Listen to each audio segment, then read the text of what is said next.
Hello everybody, this is SMK here, and today I'm going to be talking about why I'm excited for Dragon Ball Xenoverse 2. As you've noticed, I've been pumping out videos lately about Dragon Ball Xenoverse 2, more or less speculative videos and stuff like that, because I'm excited for the game.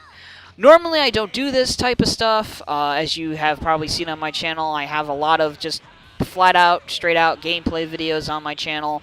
If you dig even further back, you might see some commentaries too here and there, but the reason why I've been doing it is because Dragon Ball's, goes way back for me. I grew up with it. I was 7 or 8 years old or something like that when it was airing, and I've just never really grown out of it at all. It's still very much a part of me, and I love the series. So when new games come out, sometimes if they look good, I'm pretty excited for them, and this is one of those games. This is Xenoverse 2, so pretty excited for it, not just because it's Dragon Ball, but because they're doing a lot of stuff that I'm really liking the sound of. And one of those things, of course, is that they're going to have Dragon Ball Super content in the base game. This is something I was not expecting. A lot of people weren't expecting it, even though it's in the form of pre-order bonus stuff, which is kind of slimy. I'm okay with that because it means we got the Super content that we probably weren't going to get. We're getting Black Goku and Future Trunks from the current arc, and I'm pretty happy about both. The other one is at least unlockable in the game. The pre-order for him is that you get him early if you pre-order the deluxe edition of the game, which is just this, you get the game, the day one edition, and the season pass, which I'm not interested in pre-ordering that because that just, I don't know what content there's going to be in the season pass exactly, and last time around they were pretty vague about it until at least 2 months into the games after the game had come out. So I'm gonna wait for that. But anyway, Dragon Ball Super content, great. I'm hoping that they'll at least also have Vados and Shappa in the base game, and then the other Universe 6 characters or whatever will be in DLC packs. I don't know how they're gonna divide those up evenly, but that's for them to figure out, not for me to worry about. Okay, now one of the other reasons I'm excited for it is because of the improvements to local multiplayer. As everybody knows, or should know, Xenoverse 1's local multiplayer was very half-baked. It wasn't split screen, it was single screen, and the camera tried to focus on both players, and it was basically the endless battle camera they had. They basically shoehorned that in as the local multiplayer, and you only had one stage, and it was the World Tournament stage, because that's what the endless battle camera was designed for and around.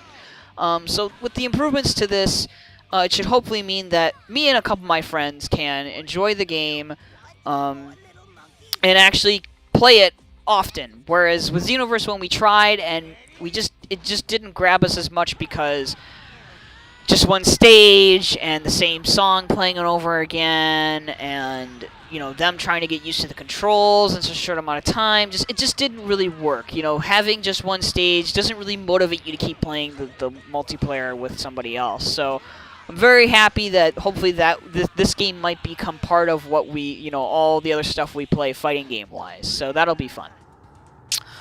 Next thing I'm excited about is the fact that we're going to get more new characters to play with, the Xenoverse combat mechanics. So that one's pretty much given. I shouldn't need to explain that. I'm excited to play Future Gohan, Turles, stuff like that. Should be pretty cool.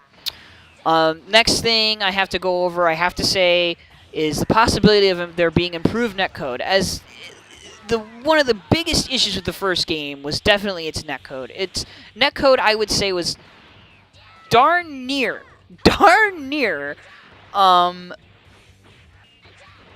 even with how Budokai Tenkaichi 3's netcode was, in terms of how bad it was. Budokai Tenkaichi 3's netcode for the Wii, in case you didn't know, was incredibly terrible. It wasn't even really the netcode, it was more the servers for that game, because Atari really cheapened out on it. They really could have had better servers, and that game would have been just fine, but they had such terrible servers. Because at least in Tenkaichi 3, your hits could actually connect. In Xenoverse 1, nope. You'd often find matches where your hits would just miss. You'd drop combos. Players would fall out of combos. The works, basically. It was so terrible and just abysmal. Just abysmal. Excuse me, just abysmal. It was alright for parallel quests, but not for PvP, basically. So hopefully that will be fixed and addressed this time around. Hopefully there will not be as many issues with that. But there's no saying yet either way. The devs have not commented on it. The only thing they've commented on is that they hope to not have the same server woes they had with the first game within the first 2 weeks of launch, which I'm sure that's going to happen again because this game is going to sell and there's going to be a ton of people logging on day one. There's bound to be server problems that they're not going to be prepared for because they're going to want to save money by not having the maximum amount of servers they possibly could have. So, yeah. Now, okay, the next reason why I'm excited for Dragon Ball Xenoverse 2 is because of the improved gameplay. You know, stuff like the reverse dash, which is basically the Dragon Dash from Budokai Tenkaichi and Raging Blast, to the Stamina Break, which is like the Gut Punch from Infinite World / Burst Limit. You know, these kinds of improvements are really important, and it helps to address some of the problems that the first game had, such as people running away and scamming the timer, to not being able to really punish your opponent as harshly as you'd like, and prevent them from just, you know, using their evasive move or teleporting out of your combos and stuff like that. You know, those additions really help make the game better as far as actual offense, putting on an offense goes, basically. And then, of course, the new transformation system is very welcome, and it's a nice change because it's still fresh enough in the sense that in terms of how it works with the key bar compared to previous, you know, Dragon Ball Z games, while still being very familiar at the same time. So that's really appreciated. And I'm looking forward to seeing, like, you know, hey, are they going to have Frieza's other forms and Cell's other forms and whatnot? So that'll be very interesting to see. And then, of course, obviously the more combo strings and stuff like that. So that's what makes me really interested and excited about, you know, that stuff, you know, the gameplay. You know, who doesn't want improved gameplay, right? You want the game to feel smoother and play better. And so then the final thing I wanted to mention in this video is the new story mode. I'm excited for that, mainly because it looks like they're actually trying to go a little bit crazier with it, because the first game was very underwhelming in the sense of, like, actually making it so things were different. Like, there were only a couple of key parts of the first game that were actually kind of sort of what you could call what if, which is just like one of the examples that sticks out on my mind the most of the first game was when Ganyu took over Vegeta's body. And it was really just a cutscene more than anything, but that's the kind of stuff we want. We want there to be more what if kind of things like that. It just wasn't prominent enough in the first game. And so it really felt very samey in the sense like we were just fixing it so that the story would play out the same.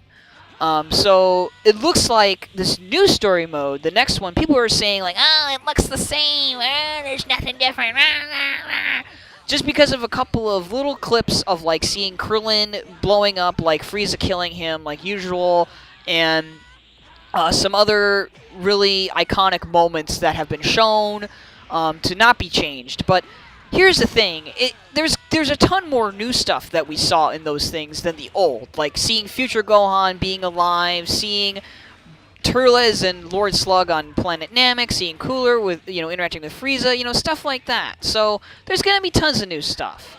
It's going to be a different story mode. It's not going to be the same as the first game. So that's what makes me excited about Dragon Ball Xenoverse 2. There's just all this great new stuff they're doing. They're actually listening to fan feedback, and I can't wait to play it. So what are your reasons for why you're excited? Sound off in the comments below, and thank you for watching. Like and subscribe. Bye.